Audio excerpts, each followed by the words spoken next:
Good afternoon, everyone, and happy Yule to you all.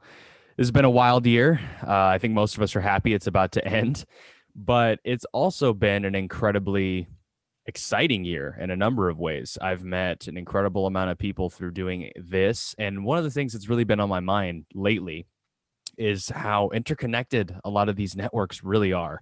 A lot of the people that listen to this show, particularly, have come from other sources, or have discovered me and what I do organically.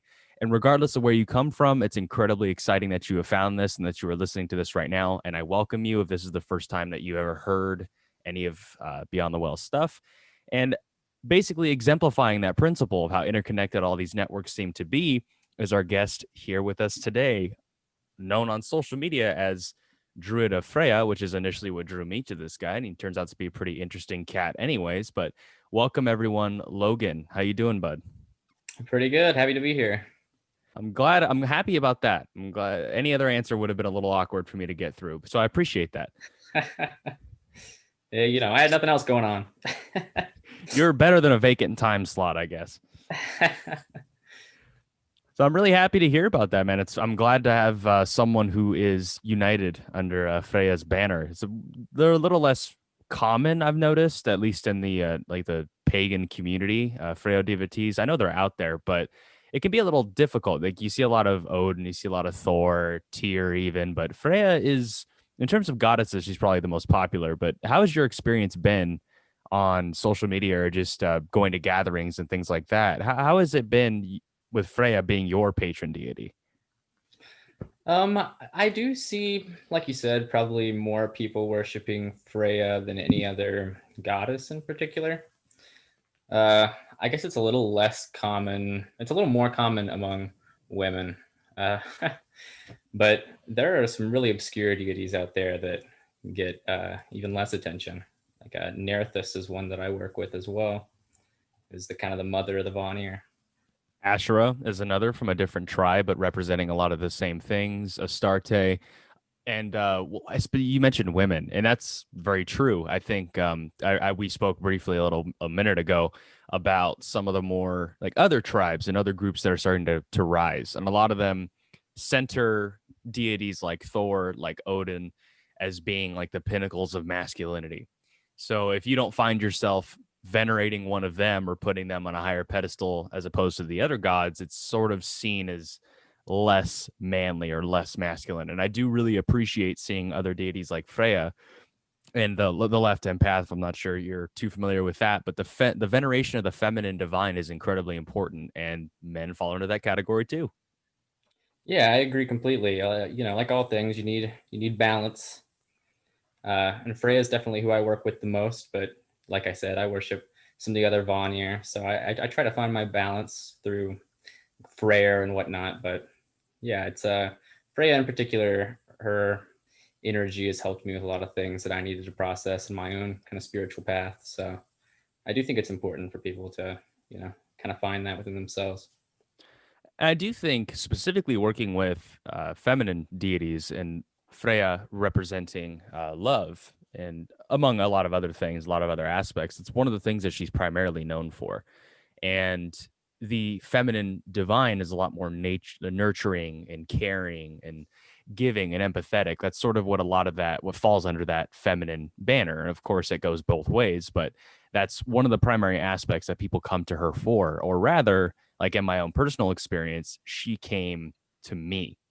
And I had a lot of experiences in that regard. And that was really what made her different for me than any other deity that I had really any experiences with, is the fact that she came to me first. What was your experience like in actually coming to venerate Freya as one of your patron deities? Well, I had dipped my toes into deity work a little bit before, but like you said, nothing had really ever popped out to me. I had had a few kind of mysterious experiences, but what got me on the Norse path was I gathered with my fiance and some people that she'd met online, the Wisdom of Odin, for the spring gathering, and we had a group ritual there, and just felt really powerful, and just kind of the bonds that were forged there between the people just kind of got me thinking about that. And I'm a bit of a psychonaut, and I had an experience after that in that context where Freyja kind of showed herself to me. And throughout this year, it's been a tremendous healing experience for me, processing some stuff that happened in the past and coming to terms with myself. But yeah, she's great for that, that caring, compassionate energy that helps you work through things. Hail the feminine divine. You're going to hear no arguments from me on that end. Is there's one thing that Freya has done for me too. It's unearth or at least make a lot of those, especially pertaining to relationships and even just like familial or friendships, but sort of every relationship you can have. They're boiling up a lot of those issues that you have, especially if they pertain to other women. I've noticed they are particularly made powerful and that you're forced to really confront them.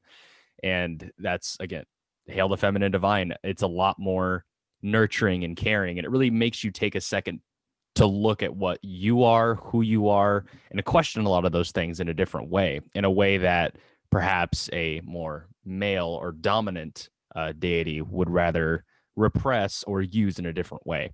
The really venerating female deities, I've noticed, is a whole different experience.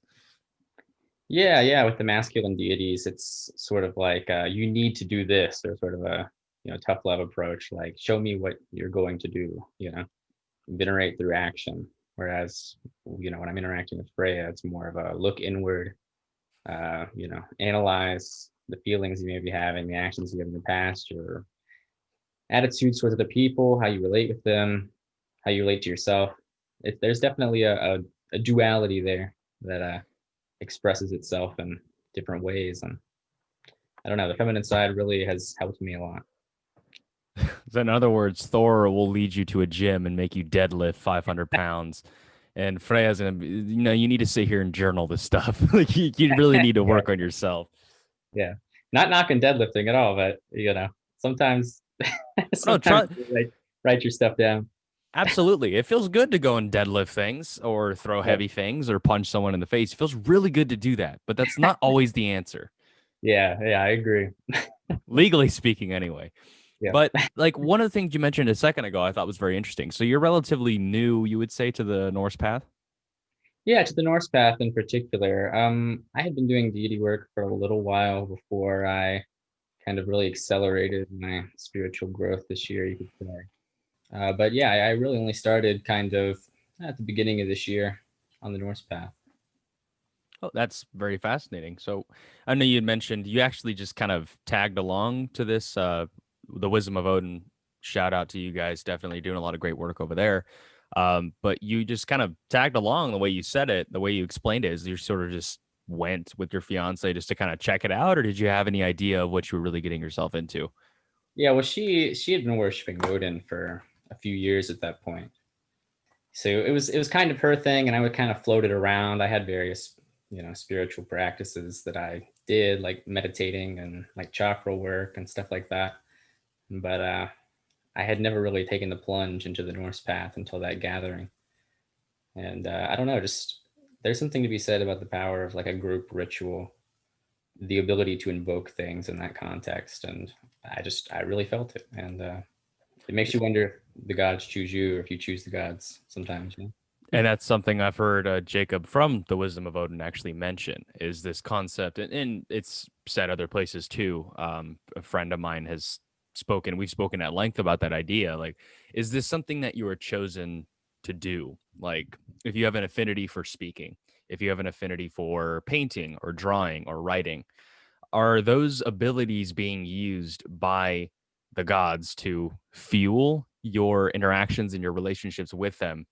Or were they given to you by them in order to do the same purpose? Like, are they, what is really going on here as far as like the abilities that I have and the things that I'm doing and the spiritual missions that you seem to be given when you start building a relationship with a certain deity?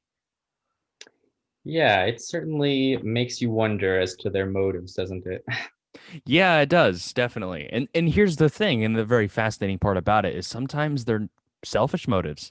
Sometimes they're not always this I think we've been programmed in the West anyway to view divinity and spiritual practices sort of being this very altruistic and all loving and all gorgeous and beautiful, and just it's all supposed to be very positive in nature, or to use the word good in nature. But a lot of the times with these other deities that you experience with, they're not perfect at all. No deity is. They have their own ways of going about doing things. And sometimes there's a sinister aspect to it or a selfish aspect to it. Yeah, yeah, they can definitely be self-interested, and I don't know. Sometimes I get the feeling that they might be operating on moral axes that are kind of alien to us, you know? Well, even specifically with like, if you take a look at a god like Yahweh from the ancient Hebrew tradition, like with who when he originated in Canaan and the cult of Canaan that surrounded him, he was a very egotistical, and even look at the biblical scriptures, for example, a very egotistical, very jealous God, and that he wants to be praised, he wants to be worshipped. In the same way, I had a conversation about Freyja with another practitioner, a friend of mine, and he mentioned you have to approach Freyja like a lover, like you're trying to court her, like you're trying to gain her attention the same way you would if you're trying to attract someone to you. So a lot of these deities have their own likes and dislikes, and they have their own ways of gaining their attention and gaining their favor. Yeah, I agree with that. She's certainly one that enjoys praise. Like we all do. And she wants to Yeah, hear how gorgeous she is. She wants to hear bring something around her neck is making her eyes glow. Like she wants to hear those things. And there's a reason why that she was courted with poetry for such a long time. yeah, and they are often human in that way. And isn't that endearing? It's It incredibly endearing. is. Yeah, it's much more relatable than some sort of omnipotent being that a lot of us grow up with. Absolutely. And if you take a look at like some of the social media stuff that you've got, like you had mentioned that you're pretty new to it. So I'd like to cordially welcome you out of the cave you've been living in. So welcome, and we really appreciate the stuff that you're doing. And that was one of the things that really drew me to the work that you do is the painting, I believe it was. I didn't get all the details in it, but the work of Freya crying golden tears, and you see some of the like the necklaces and all this other work around it. Like that was a very eye-grabbing image, and it was very powerful just to view, just to look at. What would you say is the primary way that you go about worshiping or communing with Freya, and why?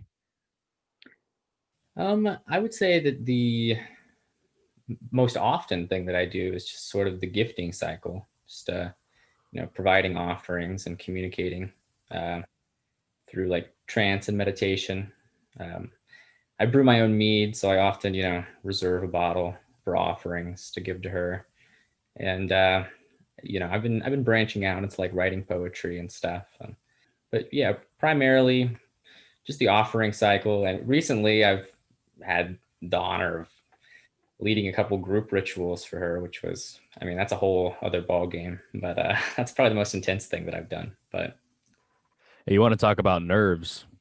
oh my gosh, yeah, I'm not a public speaker at all. It's just something that kind of presented itself to me, something people wanted me to do, and I was happy to give that experience to people. Although it was definitely nerve wracking.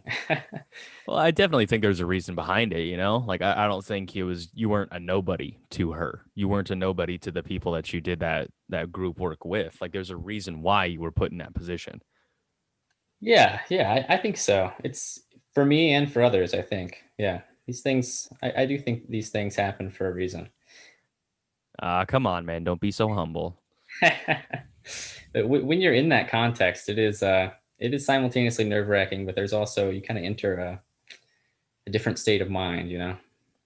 And I can speak, like you had just mentioned, like you don't feel as if you're much of a public speaking type. And I don't think a lot of people are. I think we all have some innate fear of it to some degree. I can kind of speak to the opposite end of that. I love public speaking. I love being able to move an audience with your words or your actions is a very powerful idea to me. But I'm also an extreme introvert. Like when I'm out in public around strangers, I'm not really the interactive type. I usually just keep to myself and kind of go about my business. But one of the things that I've noticed, and it kind of proposes different challenges, is like I've done my own workings, and I can't say I've ever been in a group setting. For me, it's always been relatively private or with few people. But someone like you, who is a little more, it doesn't favor that kind of interaction. You kind of do your own work in your own way, which is very respectable and incredibly necessary, even. The ego at play on my end as opposed to your end is a very interesting dichotomy to see there. Like you have this group of people, like you were chosen to do that, right? You were chosen to interact with the gods in that way, in that moment with those particular people. You didn't necessarily want it or desire to do it, but you were chosen nonetheless, as opposed to someone like me who's like, yeah, of course, let me get in front of people and let them wonder about how cool I am. Yeah, that is an interesting dichotomy. We have a lot of people. I mean, we encourage anyone who feels that they're ready to do that, and who other people want to see in that context, to do a group ritual like that. And there are some people who are pretty, it comes naturally to them, and there are others like me who I have to, like, go off into the woods and just like trance myself out for a couple hours to get in the mind state to do that. But takes all kinds of different people. Trust me, dude. I know. I've been relatively like just personally, I kind of reserve my own spiritual journey to just me and a couple other people. It's been pretty reserved. That's why, like, but I've always kind of had, like, I think most of us do, the desire to want to to establish a community, to get involved, to really experience something. So I'm not gonna lie, I'm a little peeved that you just kind of walked into it. But no, I think it's a wonderful thing. And like you and I have spoken like just privately, like that sort of interaction and those gatherings and that community is really starting to explode now. Like you're seeing these groups in England, you're seeing groups like in other European countries overseas. I was in Iceland last year and they were in the process of building that first temple out there. And also true is becoming, or heathenry, paganism, however you want to call it, is becoming the fastest growing religion out there. And that's its homeland. That's where we get our sagas from, like the Codex Regius and all these other works. It's incredible to see. Oh yeah, it's definitely really exciting. There's a lot of interesting things going on. I would love to make a pilgrimage out to that hall once they get it going. Let me tell you, it's definitely worth it. Like as a California native, it's my own little circle of hell, as I like to call it out here. It's so far removed from like the origins of our folk, our people. That's where we came from. And you can see in our mythos and the mythology, like it reflects a lot of that environment. It's based in its environment. I just being there, I felt them, the gods, so much more. Just being in that area, the blistering cold, seeing snow-capped mountains and little villages, and it's sparsely populated. The way that they fuel their country, like geothermal heating, it's very clean out there. Like it's just an incredibly invigorating and enlightening experience just to exist there for a little while. Yeah, that's awesome. I've had a couple friends who have been over there, and they give me the same story that you just said. They said you can really feel them out there. It makes you wonder about how much they are tied to land and what it was like for them to come over here.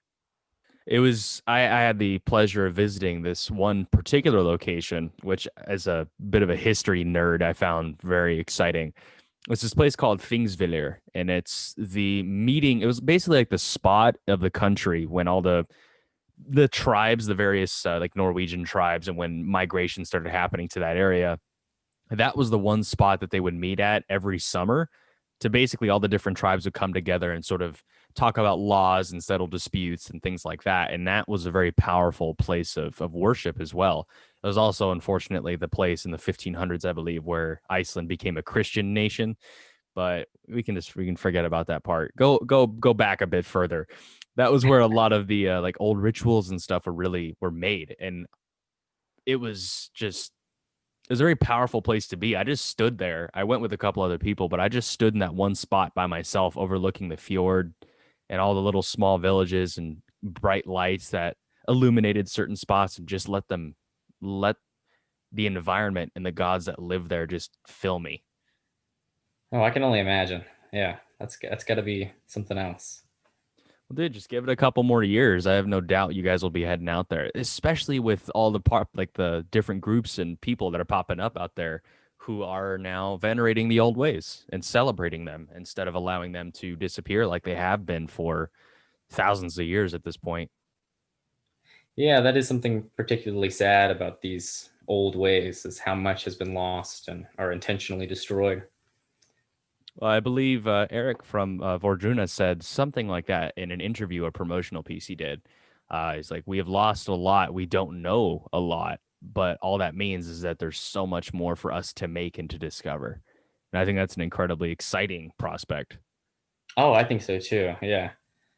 Um, People writing new sagas, new stories being written. It's something to think about where those original stories came from, what sort of shamanic practices, pulled those, uncovered those relationships between the gods and how they were passed down orally, and if we can do something like that in the modern day. It almost sort of reminds me. Are you too familiar with Gnosticism? Yeah, actually, I am. Weirdly enough, Okay. I'm very familiar with Gnosticism. Well, that's interesting. But I love the doctrine behind it. And it's sort of what you just said kind of mimics that philosophy, doesn't it? Like the Gnostics, once they achieve gnosis or on their path to achieving gnosis, they are often writing their own myths and writing their own stories, and they incorporate that into their texts and into their work. We can do the same thing. Like just because it's thousands of years old, it's very important and significant, but at the same time, that doesn't necessarily mean that we don't have places to use our own experiences as tribes, as individuals, to create new sagas, to create new texts for future generations. Because let me tell you, this isn't going away at all. Oh It's going nowhere. I think everybody involved with it can just say with absolute confidence that it's going nowhere. We have to yeah. write our own traditions and write our own history now. You can feel the momentum behind it. It's pretty incredible. And even just, in our community, which is a few hundred people at this point, I mean, there's already new traditions being started that have carried on from like our Southern gathering, and now we're doing them at Yule, and we're just imagining, people doing these decades in the future, not really knowing where they came from. I remember that Logan guy. He decided we should start doing this thing. Do anybody know who that guy is? Yeah, exactly. Well, even something like this. We're just sitting here talking to each other on opposite ends of the country. You're out in like Kentucky, right? Same area? Yeah, yeah, Okay. generally. So, yeah, across the country, we're this conversation, there's a lot of spiritual significance to it. We're talking about a lot of core key issues involving our people, our traditions, and where they're going from here. And just the act of exchanging dialogue is a very powerful thing. It's a very spiritual principle. It's poetic in a way. And these are the sorts of things that are going to be remembered. Like these bits and pieces of audio of us exchanging words and speaking about these things are going to be passed down to future generations or even people who are alive today who are just on the internet, like, oh, it's this paganism thing, or like they're not too familiar with it. This can awaken something in someone that otherwise would have remained dormant. I'm sure as a practitioner yourself, you can speak to a moment like that you've had where you were awoken, you were like brought to life and invigorated with a sort of power that you didn't really know was there before. Yeah, definitely, definitely. The internet has really opened up some channels for information to flow where it couldn't before. But I also look forward to the day that we have kind of a temple over here in America where people can gather and share practices, share ideas, share stories. It's we're at a really interesting moment in history where, you know, there aren't a limited number of books, locked away in very flammable buildings that are going to be lost. Like all this that we're doing right here is forever. But also I gathering in person, those form personal memories for people and traditions that kind of get passed along the old way. Just It yeah. eventually, just becomes something that you do. And it's not like that doesn't get recorded too, which is great. I would love to look in a crystal ball and see what people are doing 50 years from now and how much has been written down, speculated on. Well, I mean, you could take a look at all the scandals of people who are having things that they wrote on Twitter 15 years or 10 years ago are now coming back to bite them in the ass. Now we can take that same phenomenon of information being preserved, whether we want it to or not, and actually make good with it, actually do something positive with it. Like we can take these memories and record these gatherings and record these sagas and actually make sure that no matter what, they're going nowhere. They're not Yeah. going anywhere. These traditions are going to be staples of community gatherings for years and generations to come. Yeah, there is a good side to the permanence and a bad side. Yeah, well, those are the cards that we've been dealt. And I guess I can say that I would rather have the absolute certainty that everything's going to be preserved as opposed to nothing being preserved or things being able to disappear the way, unfortunately, a lot of the sagas and a lot of history and oral traditions have. Yeah, I agree with that. Yeah, as far as like you spoke a minute ago about like these sorts of moments where you almost come online as a spiritual being, as something more than just a bag of bones. What was that moment or series of moments, and what were they to you, and what were they involved with? If you're open to speaking about that. Yeah, well, your show's not a stranger to psychedelic experiences. I listened to your mushroom episode. Oh yeah, So as long as that's kosher for the show. absolutely not. All right. Well, after the spring gathering, I mean, that was definitely one of those moments for me as well, just kind of feeling the wind whipping through that first ritual. But I had an experience that kind of solidified my relationship with Freyja, where I went out into the woods, my fiance, just a tent and some DMT, and we had a DMT trip out there. And I kind of went into it, very eager to start this Norse path, not with any particular entity in mind. And I mean, I don't know if you've ever done DMT, but a lot happens. But the highlight was meeting Freyja in that psychedelic space. It's just kind of this all encompassing field of energy, but also sort of a physical entity, and just feeling, I mean, what I would describe as like pure love and a very powerful femininity. And it's, I've been following her ever since. So that was kind of my big awakening moment. I've just been, I don't know, I've been thirsty for knowledge and just kind of developing my own practices ever since that. One of the things specifically with knowledge, and I'll go ahead and divulge one of my own moments, like a really big one that I had that really kickstarted my journey with Freya. But like the difference between wanting to obtain, like we referenced Gnosticism, it's all about gnosis, but there's a spiritual path to attain that gnosis. At the Mhm. same time, I think that hunger and that craving that we have to obtain knowledge isn't necessarily to attain knowledge, it's to attain that energy and that momentous force that comes when interacting or coming face to face with the divine. Like that feeling alone almost bears with it knowledge and wisdom, like just within itself, like it's this contained thing. And by receiving an experience like that, it's very powerful. And you are given a sort of knowledge that you can't get from a book, you can't get from a conversation. It's a completely different it exists completely separate from knowledge as we know it. It's a spiritual insight that you get. Yeah, it's almost impossible to describe a lot of the time. I just finished Food of the Gods by Terence McKenna, and he refers to that shamanic knowledge, that state, as ecstasy, which I think is a pretty good word for it. It's a little annoying that you just mentioned that book because I was at the bookstore a couple days ago and I saw it and I was like, "Oh, I want to get that book." I was like, not yet though. Oh, it's a And good now that you just mentioned it, because I've been wanting to get it for a while, and as you just mentioned it, I have to get it. So thanks. read. Uh, Synchronicities demanded. yeah, seriously. But like one of those moments that I can think of, like what really kickstarted my own personal journey with her, and I know she's been kind of I know she wants me to talk about it because it keeps coming up.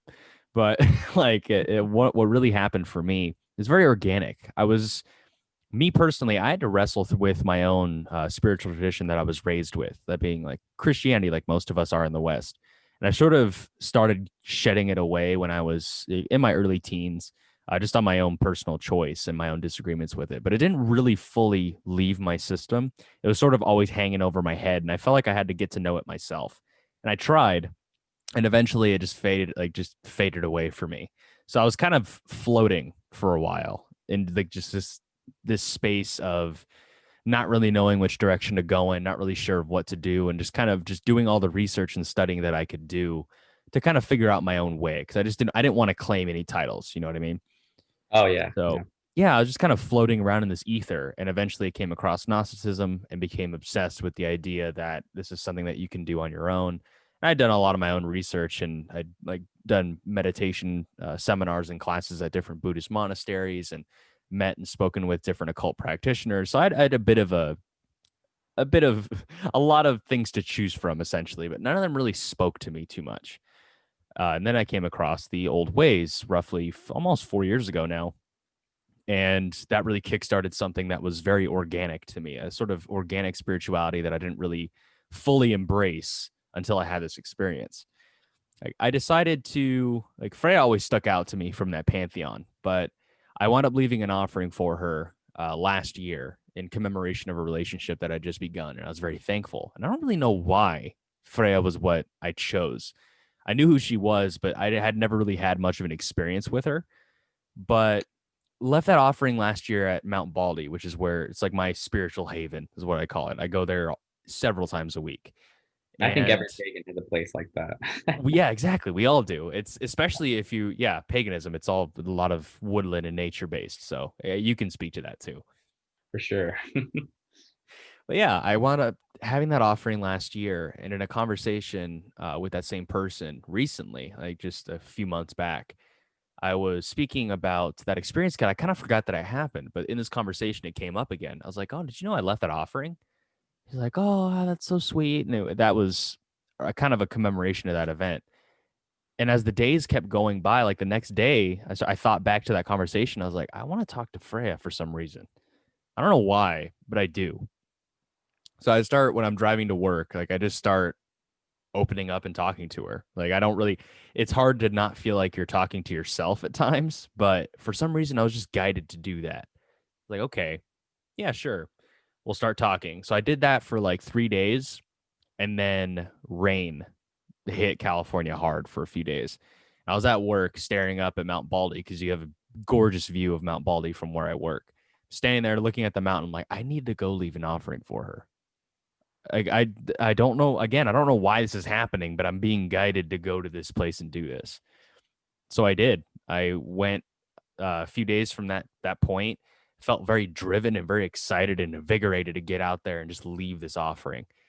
And I wrote poetry, and I had a couple other things that I was going to leave as offerings for her. I discovered a completely new spot. I I hydroplaned twice on the way up to the mountain because it had snowed the night before, and I didn't know that. So I get up there and the roads are all icy, and I'm sliding across the roads. It was pretty treacherous, like just getting up there. And I get up there and I find a spot that I'd never been to before, because I was initially going to go to a spot that was familiar to me, but I discovered a place that was entirely different because I would probably die if I tried to get all the way up there. I find this spot and I make my way down, and I find the spot that I just felt guided to. And I make runes with sticks, and I kind of make it this my own space, kind of self contain it and cleanse it a little bit. Do the ritual and the experience and the working. Very powerful. Really felt a lot of this presence. And now it's going to take it back to a couple weeks prior to this event. I don't know if well, I know listeners are familiar with Patrick Dugan, a biker witch tattooer. He's been on the show a couple times. I met up with him in a forested area. I met up with a couple other people, and he gave me a tattoo of a stag, or Divalin, one of the deer at Yggdrasil, on my arm, my forearm.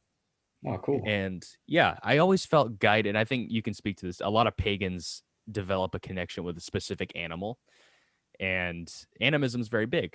So I get this stag tattoo on my forearm. It's sick. I love it. Looks really cool. But I kind of felt like that was a changing moment in my life. Like it was a really big deal to me. I had this tattoo that I just gotten a few weeks prior, because like even within the Norse sagas, deer and stags are used as messengers from the gods to humanity, like a message from the divine. I'm driving down.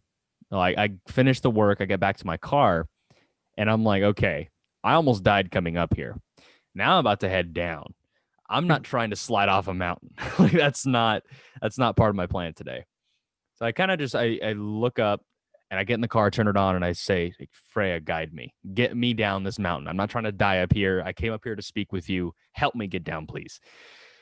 And I start driving and I drive past the spot that I hydroplaned at the first time coming up. And I'd been coming to Bali for 4 years and I'd never had anything close to this happen. 4 years. I'm driving down and standing by the road on this little hill, like overlooking the road, are two stags Wow. standing there right next to the road, just looking straight at me. And it was like kind of stunning. I see them and I start contemplating like what I just saw. And I'm driving down. I look back in my rear view window, like rear view mirror, they're gone. Wow. And I was like, all right. So I drive the rest of the way down. I had not seen any animal life for 4 years that I'd been going up there. I saw a bear cub one time, the first time I went up there 4 years ago. Never had anything like that happen. Yeah, it's those personal, very powerful moments that I think everyone has at some point that really solidifies, like, oh, okay, because I feel like a lot of people when they're beginning have this voice in the back of their head, like you said, what if I'm talking to myself? But then you have something like that where the real world coincides, or the material world, I guess, coincides with your inner world, and you're like, that was too on the nose. Oh, and that wasn't the only time. I've gone up there since, and I see deer pretty regularly now, and in the Wow. weirdest places. Like I saw a mother and a doe. That was the first time, and I saw another mother and another doe when I went up there again a few weeks later, just chilling out on the side of the road. And again, they popped up, looked at me, and they popped back down. And it was very bizarre. Now that I'm going and I see them more frequently now. And especially like if they're very powerful days, like that time I saw them the second time, it was a really bad day. And I just felt like I needed to get up there and commune with them. And there you go. Boom. Like right there. Yeah. Nature definitely is in league with the forces, if not a force of its own. Well, we got nature spirits, and Yeah. there's a lot of them, particularly in that area. Like in that specific spot, like I've been to a bunch of different places up there, and that particular spot is like really powerful every time I'm there. Oh yeah, I think we charge the land when we do things like that, and I think the land appreciates it. The land patir, the land spirits, and in the old Norse ways. If you honor them, they will provide you. I mean, back then, with meat to eat, or various food, and now I feel like I don't know. They give in their own way. They give you what you need.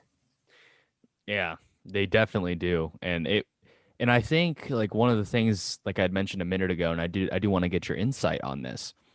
As far as like when you have experiences like those, like your DMT trip, which hail that. That's great.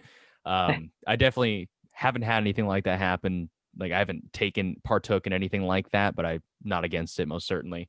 But it's like when you have experiences like those, it almost feels like you have a mission that you've been given in some regard. And to me, I'm still not even entirely sure what that is. But if you look at what follows, because that event happened, I had just kickstarted this back up again and having all these experiences and meeting new people and all kinds of crazy shit that's happening really. And I'm like, this is wild. Like all of a sudden doors are being opened, and I'm reminded of like Jacob's stuff with the wisdom of Odin. Like it's been exploding recently. Yeah, Like you really, when you get set on this mission and this path, you really start viewing life and your purpose in it very differently. And it's sort of fueled by this passion that you can't really describe, but you know is there regardless, and you know what's giving you that passion. for sure. I agree with that. I'm in the kind of the same boat as you, where I don't, I feel the same way. I don't know what the destination is, but I just know that what I'm doing feels right, and I feel like I'm been given the opportunity to help people, and maybe that is, maybe it's not about the end goal. It's just that, just spreading the love, respecting nature. Respecting nature, respecting each other. And I can even speak on that is after I had this first experience with Freya, and I started having these repeated. Oh, I gave my own oath to her in the same spot exactly a week later, and I got my own arm ring. I had it made, and it was a very powerful experience. And basically, ever since then, been set out with sort of this vague goal or mission in mind. Like I'm supposed to do something with this. I don't know exactly what, but there is something that I need to do. And I spoke with a friend of mine who is very he probably knows more about spirituality in every regard, more so than anybody alive. I'm convinced. I've never met anybody even close. Like this guy's a straight up dictionary. Like you throw out some obscure bit of information like, "Oh yeah, this particular kind of arrowhead was made in the ancient Germanic tribes thousands." He's like, "Oh yeah, this particular tribe in this area, and it was influenced by this." And like, okay, dude, relax. I don't know where you're going with this, but the guy's just a textbook. And I went and spoke to him about these experiences, and the first thing he said, he's like, "Yeah, judging from my own experience, he's an older guy, but judging from my own experience, there's definitely a message being conveyed to you here. They're popping up everywhere. You had just went and got this tattoo on your arm 2 weeks prior because you understood the significance of them. And of all animals, at all times, at all places, that's what shows up right then and there." And like he had a different mission of his. He had an experience in Egypt, and his experiences led him to create some very fascinating things. And in my regard, my mission, I think, is more academic. And I think yours, just looking at the talents that you have, may be more of an artistic one.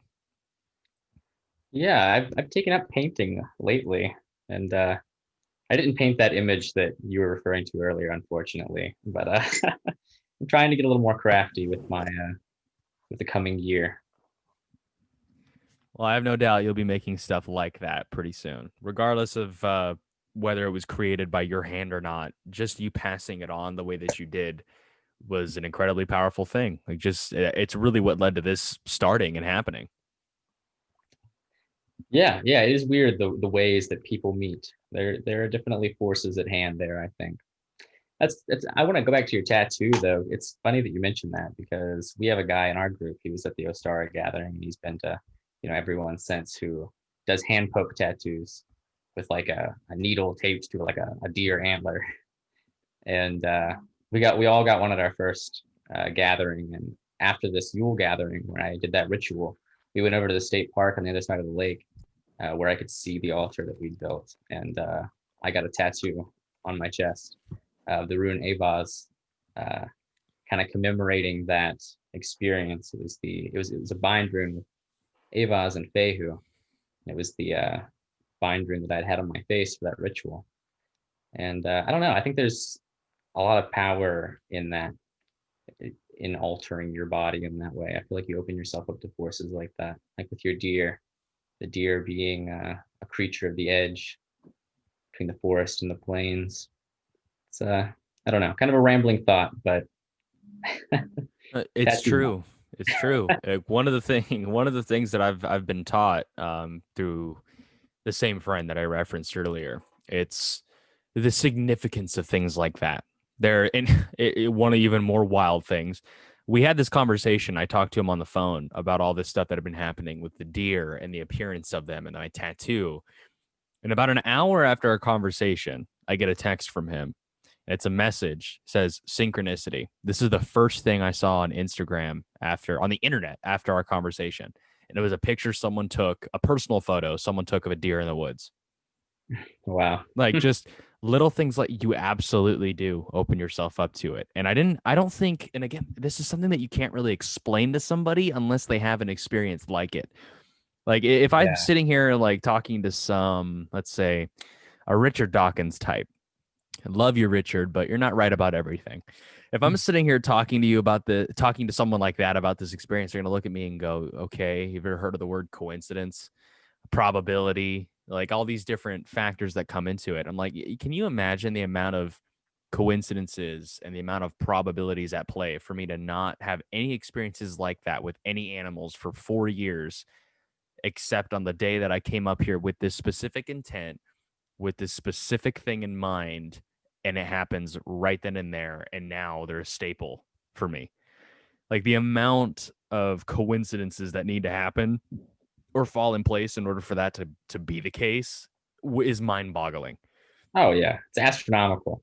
Yes, it And is. and once you really devote yourself to it, those things happen more and more and more.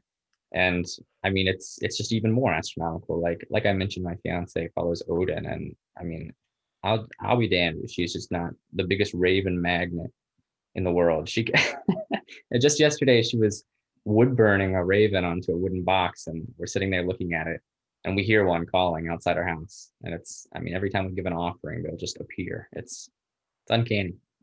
It's And incredibly uncanny. And when you beyond that, develop, yeah, when you sort of develop this like spiritual discernment, like you can start seeing these things happen in your daily life, like certain moments or certain thoughts or animals specifically, because animals play a huge part in this. Anything nature based really plays a huge part in this.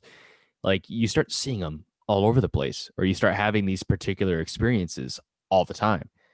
And you're like, what is okay? I think I'm supposed to do this thing that I don't want to do, but I think I'm gonna go do it now. Like yeah, that is an interesting phenomenon where you know that you need to do something, but you don't know why. exactly. Like that And then moment. I something was oh, go ahead.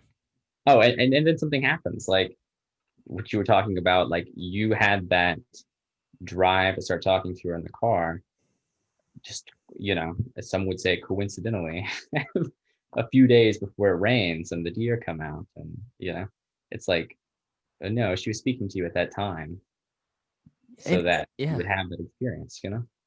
Well, So and even to take it even further, like for the past several years, like I can count on maybe one hand the amount of experiences that I've had that have been truly spiritual. Like I can say without a doubt, like, yes, something was happening there. That that doesn't happen very often. But I've noticed that it happens, like if I look back on all these times that I've had, they happen on days when it's raining or around the time when rain happens, like every single one of them. One of them was actually only possible because it rained, but it was like all these experiences, they seem to coincide with rain. They seem to coincide with natural processes. Like we just had the conjunction thing yesterday. It's a very powerful thing for a lot of different people. Not particularly a whole lot for me personally, but the spiritual experiences that we have are influenced by the world that they are happening within. Definitely. yeah, I agree. Especially when you start talking about the Bonnier. I mean, as fertility gods, I mean, they used to be invoked for things like the rain or sunshine or plants blooming. Yeah. So I feel like they're even more tied into those processes. Crops and all those various aspects of nature, like being the protectors of the very embodiment of natural principles. Absolutely. They're a very big deal as far as like natural things happening and kind of coinciding with spiritual experiences. Most definitely. I'd have to agree with you on that one. Yeah, my educational background is actually in biology, which is kind of how I got into, I don't know, nature-based spirituality even before I built a relationship with Freyja. But I mean, if you spend enough time in nature and revere nature, see the beauty in it. I mean, even if you're not working with a deity, if your heart's even a little open, you know that there's something there. Oh, science. So what you're telling me is I'm talking to a nerd, huh? Yeah, Jeez. salamanders are my thing. I'm notorious Jeez. for flipping rocks. If you go on a hike with me, you're gonna have to walk slow because I. Logan's playing with his sticks again. I don't know. I've always, and I'm not someone who I'm basically I'm a scientific layman, like I enjoy it, and especially when I was younger, and like the whole new atheism thing was kind of popping, especially on YouTube. Like you had all these scientists, like the aforementioned Richard Dawkins, or even the Yeah, more what a weird time that yeah was. poetically inclined, like Christopher Hitchens, who's still my favorite. Even I love that guy. I would give anything to be able to sit down and speak with that dude. But I still have a vast appreciation for all their work. But I still kind of reserve myself to the like poetic stuff and very artistic things. It's sort of what my niche has been. But I've always, ever since I was a child, I've always viewed, and this is by necessity because it's true, But I've always viewed any of the art that I've made myself, writing more specifically, because I suck at drawing and painting. I'm terrible at it. Um, but as far as like any artistic pursuit or just contemplation, like just my thoughts, any of them artistic in nature have always been intertwined with spirituality and with just general spiritual experience. Like they've always been informed by that aspect or way of viewing the world. Yeah, and I mean, beauty or art or language, I mean, that in and of itself is kind of a form of magic in the same way that we might see in nature, you know? Where does Hmm. that where does that come from? You know, people talk about divine inspiration. Absolutely. Divine. It is because it's so ethereal and the creation of art is it's a creation process. It's something that it's an act of divinity in a sense because you're creating with the materials given to you. And that's really where alchemy comes into the equation and putting these base components together and creating something that's more than the sum of its parts. That's really where the magical process occurs. It's like boom, right here. You sort of Yeah, form these elements together and create something more with them. yeah, pulling language and beauty from the void, ex nihilo. Exactly. Sort of round this thing out. It's been a great time. I really appreciate having conversations with other people and meeting new people in the community who I think are doing incredible things. What is next for you? What is next for the gatherings? Like, what is your mindset going into the next year or years to come? Even what is your goal? What are we going to see from you guys? Well, community wise, we're pretty much on the path to have 4 gathering seasons a year, where it's kind of gotten so big that we have to split it up. So we have people all over the country, and we're going to have a United Kingdom gathering in the spring, actually. So we're going to be having like I would say 6 or 7 gatherings happening simultaneously in 2021, which is just wild to think about. So I'm really looking forward to just watching the community grow and just having those connections with people be made and just seeing where that takes us. As far as me personally, I do a lot of rune magic, so I'm going to be exploring that a bit more. I've been doing chakral stuff since before I was a Norse pagan, and I've been kind of experimenting with the conjunction, the similarities between those two. So I don't know. I've been writing a lot of thoughts down about that. Might try to turn it into a book or something, but that's yeah. Those are kind of my goals for 2021, spiritual wise. Well, definitely, I'll keep an eye out for that stuff. And anybody listening, I definitely would pressure you to go ahead and take a look at all this guy's work. It's incredible. Just seeing just the presence that you have on social media, being another devotee of Freyja is incredible to see. Thank you again. Thank you so much for coming on, having this conversation with me. And I look forward to perhaps even meeting in person one of these days at one of these gatherings. I would love that, and thank you so much for having me on. It's always great to talk Freya with people. It was a wonderful meeting, wonderful talking to you. That is the message we can walk into 2020, 2021 with more is Freya needs to be spoken about a bit more. And you best believe you're going to be hearing a lot more about her on here. That's right. All right, Yeah, Logan, on you. really appreciate it. One last thing, people can find you on social media as what? I'm Druid of Freya on Instagram. That's pretty much my only social media presence. So come give me a follow. Maybe you'll like what you see. Yep. Well, again, I will not encourage pressure you all to do that. And I think you definitely will like the things that you see. Thank you again, Logan. I really appreciate you coming on here, dude. Hey, thank you so much. It was wonderful talking to you.